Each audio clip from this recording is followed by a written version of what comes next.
vou trazer o Luiz Assá para conversar com a gente sobre o rubro-negro, para trazer informações desses bastidores quentes do Flamengo às vésperas de um jogaço, mais um dos grandes duelos fla-flus que a gente tem acompanhado recentemente entre os grandes rivais nesta quinta-feira no Maracanã às 8 da noite. Seja bem-vinda, Luiz Assá, boa tarde. Conte para a gente como é que está o clima no Flamengo. Tem mesmo divisão por grupos nos bastidores? Boa tarde, pessoal. Boa tarde, Azam. Boa tarde, PVC. Eu sempre venho aqui falar de uma crise que está acontecendo no Flamengo, né? Não é fácil, Não né? sei qual é o... Mas eu acho que o ambiente no Flamengo é meio que sempre essa panela de pressão, né? Às vezes ela alivia um pouquinho, mas essa temporada tá difícil de aliviar. São altos e baixos. Não é aquele quente ou frio, é quente ou muito quente, né? Varia disso. É tipo isso mesmo. Mas, assim, o ambiente no Flamengo, acho que internamente ali, né, entre os jogadores, por exemplo, porque muito se falou nos últimos dias sobre essa questão dos grupos, sobre desentendimentos internos e tudo mais. Eu conversei com muitas pessoas ontem para tentar entender qual é esse ambiente, o que está acontecendo de fato no Flamengo. Pelo que as pessoas me falaram, tem um certo exagero nesse retrato agora. Essa questão da divisão por grupos é normal. Eu acho que não só nos clubes, né, mas também em qualquer empresa. As pessoas têm afinidades maiores com uns ou com outros.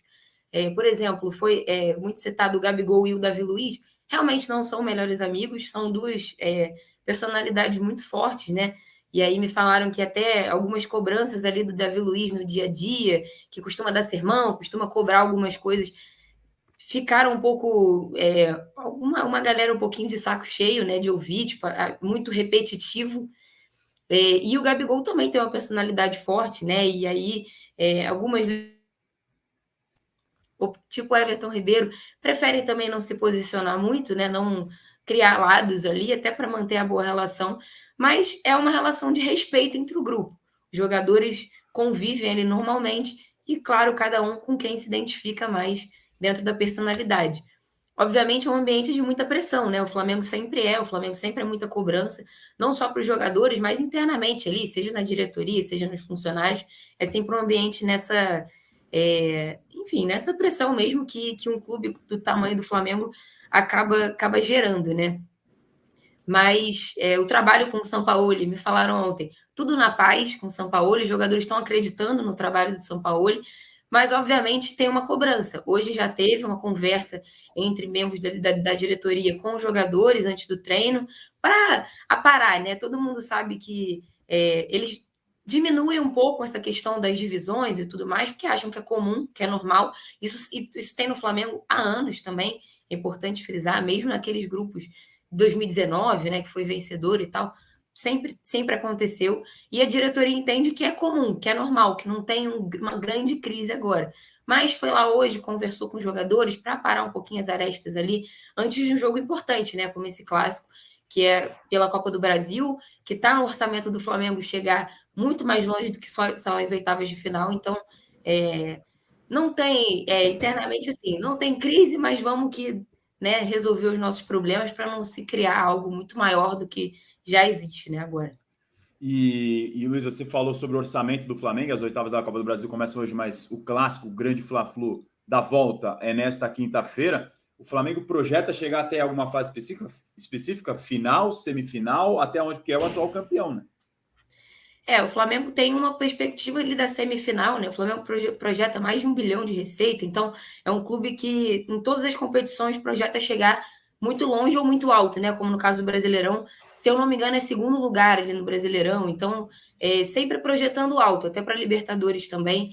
Então, e o próprio Fluminense também, né? Para a gente trazer um pouco do outro lado, o Fluminense também projeta chegar longe. Então, são dois clubes que acabam pegando muito cedo um adversário muito difícil na Copa do Brasil, e agora um deles vai ficar pelo caminho e vai perder um pouco dessa previsão orçamentária.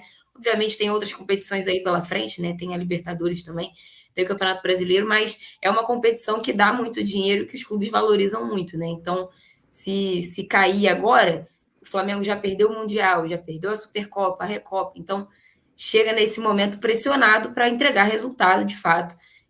Os jogadores... eu falei da questão do Sampaoli, né, por exemplo, que eles acreditam no trabalho, é um trabalho muito recente também, né?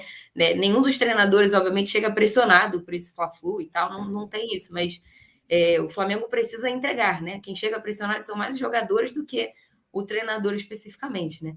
E aí o Sampaoli, a única questão que gerou um problema ali, uma reclamação, foi a questão das folgas, né? Porque o grupo só foi folgar no 29º dia de trabalho do Sampaoli, então isso gerou algum atritozinho ali no grupo, algumas reclamações, porque muito tempo, né, sem folga, e é uma batida de jogos, né, um atrás do outro, mas o Flamengo folgou ali nesse intervalinho que teve aí da Copa do Brasil, e agora tenta equilibrar essa questão física com a entrega de resultados, com, enfim, essa tensão no ambiente. Então, realmente, é um Fla-Flu, a gente até estava brincando ontem no grupo aqui do UOL, é um Fla-Flu da crise, né? Porque o Fluminense chega na pior sequência do Diniz, o Flamengo chega nessa confusão toda, então vamos ver quem vai sair melhor dentro desse cenário amanhã. Certamente vai gerar estragos para quem for eliminado e, claro, muito, muito sucesso, ou pelo menos um ânimo muito maior renovado para quem passar de fase. Eu ver se esse ponto que a Luísa tocou é importante, né, da falta de folgas, porque você vinha falando da maratona de treinos com o São Paulo e no Flamengo aqui no de primeira. Ela falou 29, eu contei 34 do outro dia, mas porque tinha 3 dias anteriores, né? Porque teve a Copa do Brasil com Miguel Jorge, aí teve os 4 primeiros dias do Campeonato Brasileiro até o São Paulo chegar, então dessa situação de 29 para 34, mas eles chegaram a ficar 34 dias sem folga, contando o período do jogo do Coritiba, que era o começo do campeonato ainda com Miguel Jorge. E a questão que hoje, até ontem, a matéria sobre o Sampaoli em relação ao Sevilha, porque o Sampaoli é um treinador de resultados extremamente expressivos por onde passou. No Sevilha, ele pegou o Sevilha como pegou o Flamengo no meio da temporada. Ele pegou na 7ª rodada em 17º lugar, entregou em 14º lugar e o Sevilha está em 11º lugar. Então, tem uma questão aqui do Sampaoli que não é só culpa dele, né? O Sevilha fez uma campanha ruim, mas decolou para a final da Liga Europa, que hoje vai disputar contra a Roma, sem o Sampaoli, com o Mendilibar no lugar dele. E a questão da tensão do Marinho, que é o grande ponto, o Marinho que o